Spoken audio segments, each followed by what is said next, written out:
समीक्षा ने आंखों पर रखी कोहनी हटाकर कविता जी को देखा। उसकी आंखें रक्त सी लाल। कविता जी उछलकर खड़ी हो गई। ये समीक्षा है। जाने क्यों उसे देखकर लग रहा है जैसे उसकी खाल में कोई और लेटा है यहां। समीक्षा आराम से उठी और पालती मारकर बैठ गई। मैं ठीक हूं अब। मगर वो थकी सी दिख रही है, टूटी सी। एक अजीब सी हीक आ रही है उसकी सांसों से, और बार बार वो सिर को दाएं बाएं कंधों पर झुका रही है, मानो उसकी गर्दन अकड़ रही हो। कविता जी यहां उसकी तबीयत पूछने आई थी, मगर उनकी अपनी ही तबीयत, अपना ही शरीर भारी होने लगा। पता नहीं क्यों उसके पास आते ही दिल बैठा सा जा रहा है। उन्होंने खुद को संभाला। तुझे हुआ क्या था? वह फर्श पर कैसे पड़ी थी? याद नहीं आ रहा, समीक्षा ने गुद्दी को खुजलाते हुए जवाब दिया। वो उनकी ओर देख नहीं रही। कविताजी ने उसके सिर पर हाथ फेरा। नेहा का फोन आया था तेरे लिए। यहां आने वाली थी मगर मैंने मना कर दिया, वरना उसकी बातों में तू आराम नहीं कर पाती। कोई नहीं, कल मिलती हूं उससे। जाने कितना कुछ कहना था उन्हें, कितना कुछ पूछना था, मगर अब कुछ याद ही नहीं आ रहा। अचानक दिमाग से सब कुछ साफ हो गया है। बस एक ही ख्याल बार बार आ रहा है कि यहां से बाहर चली जाएं। जैसे अंदर ही अंदर कोई उन्हें आदेश दे रहा है, बस यहां से चली जाएं। तू कुछ खाएगी? हां, आती हूं अभी बाहर। कुछ मीठा बना देना मेरे लिए। समीक्षा ने वैसे ही नजरें चुराए जवाब दिया और उठकर हमाम में चली गई। कविता जी दरवाजा भिड़ाती हुई बाहर आ गई। जैसे जैसे वो समीक्षा के कमरे से दूर जा रही है, उन्हें राहत मिल रही है। बाहर आते आते तो उनका बदन पूरी तरह हल्का हो गया। हॉल में पहुंचकर वो रुक गई। अरुण कहीं जाने की तैयारी में है। कुछ बताया उसने कि क्या हुआ था? कविता जी को देखते ही उसने सवाल किया। कविता जी सोफे पर बैठी, उसे याद नहीं। उसने कुछ खाया दिन में? अरुण का सिर नामे हिल गया। दवा ली? जैकेट की आस्तीनों में बौ डालते हुए अरुण ने एक बार फिर सिर हिलाया।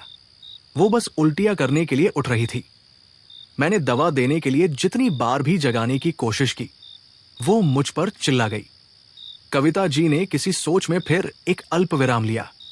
उसे हुआ क्या है? अजीब सी हो गई है। उसके बोलने का तरीका ही बदल गया है। अरुण फिलहाल जल्दबाजी में है। अपनी तैयारी के बीच उसका ध्यान जरा भी नहीं है कविता जी की बातों पर। टीवी के पास से उसने गाड़ी की चाबी हाथ में ली। अब मैं जाऊं? कब तक लौटेगा? मुझे बेचैनी सी हो रही है आज घर में। जल्दी आ जाना। कविता जी उठकर अपने कमरे में चल दी और अरुण बाहर। रात 1:30 बजे। शर्मा जी का पूरा घर रात के अंधेरे में सना हुआ है। कोना कोना अपनी ही खामोशी की चादर में दुबका पड़ा है। हॉल की खुली खिड़कियों के पर्दे भी बिल्कुल स्थिर है, जैसे किसी दहशत ने उसकी सांस रोक ली हो।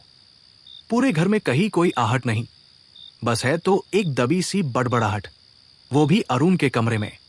बुला उसे, बुला, बोल आकर बचाए तुझे। समीक्षा अरुण के बिस्तर के बाईं ओर पैर के पंजों के बल बिल्कुल तनी खड़ी है।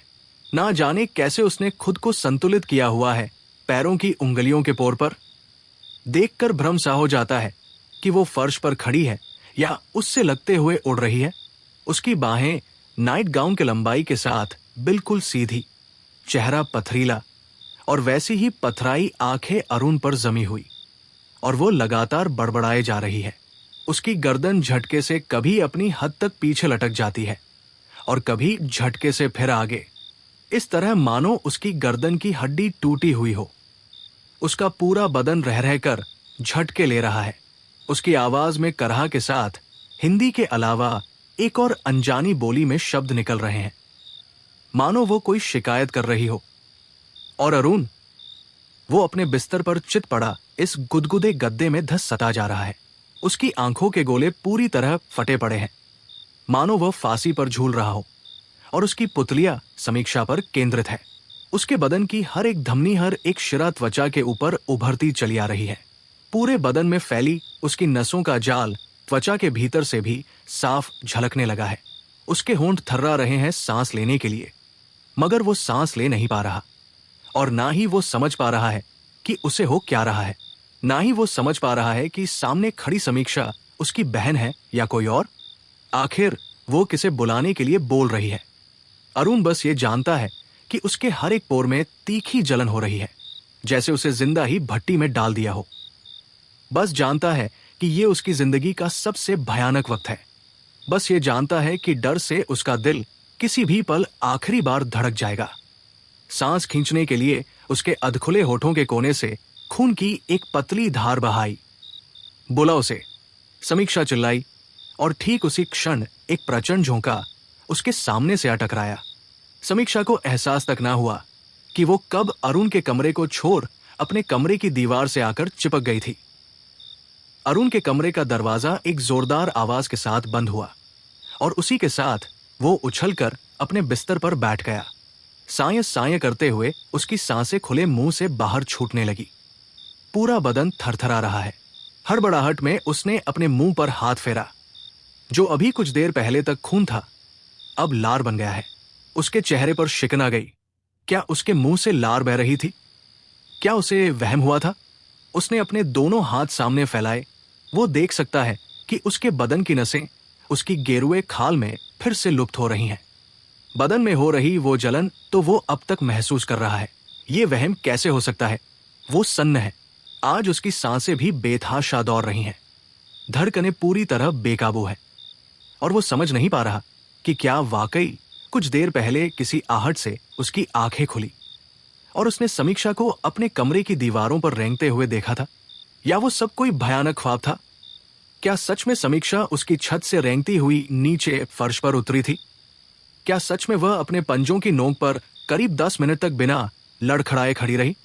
और क्या उसके बदन की नसों में वो खिंचाव, खून के साथ पूरे बदन में दौड़ती वो भयानक जलन सिर्फ समीक्षा का असर था? अभी बस एक पल पहले उसकी आंखों ने समीक्षा का जो भयानक रूप देखा, वो सच था या कोई बुरा सपना? उधर कोई अदृश्य निर्वात सा दबाव समीक्षा के बदन को जमीन से कुछ 3 फुट ऊपर दीवार में भींचता जा रहा है। उसकी दोनों कलाइयां बिना कड़ी के ही दाएं बाएं दीवार की सतह से जकड़ गई है।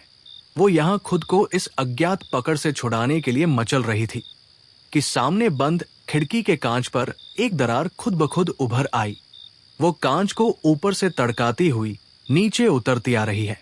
समीक्षा कोई अंदाजा कर पाती इससे पहले ही कांचनाक की आवाज के साथ फर्श पर चूर हो गया। खिड़की से होकर अंदर आती चांदनी की मध्यम सुनहरी किरणें किसी पारदर्शी छवि से प्रतिबिंबित होकर पूरे कमरे को चौंधी आने लगी हैं। समीक्षा ने आंखें मींचकर चेहरा एक ओर फेर लिया। ये रोशनी उसकी पुतलियों पर सुई सा असर कर रही थी। 2 पलों को वो वैसे ही रही और फिर धीरे से आंखें खोलकर उस ओर देखा। उसकी आंखों के सफेद गोलों के बीच पुतलियां बिल्कुल सिकुड़कर बिंदु मात्र रह गई हैं। उधर वो चौंधी आती रोशनी सिमटकर एक इंसानी व्यक्तित्व मेंढलती जा रही है। समीक्षा की भयाक्रांत नजरों के सामने वो आ गया है, जिसे देखकर उसमें दहशत भी जागती है और नफरत भी। वेलकम आकाश, समीक्षा ने किसी तरह उस रोशनी की ओर देखते हुए कहा। जो हरकत तुमने आज कर दी है वो दोबारा मत करना। आकाश तेजी से उसकी तरफ बढ़ा। अरुण मर सकता था तो तुम क्यों उसके मरने का इंतजार कर रहे थे? जल्दी आ जाते। हंसते हुए समीक्षा का सिर सेकंड की सुई की तरह रुक रुक कर बाएं से दाहिने मुड़ने लगा।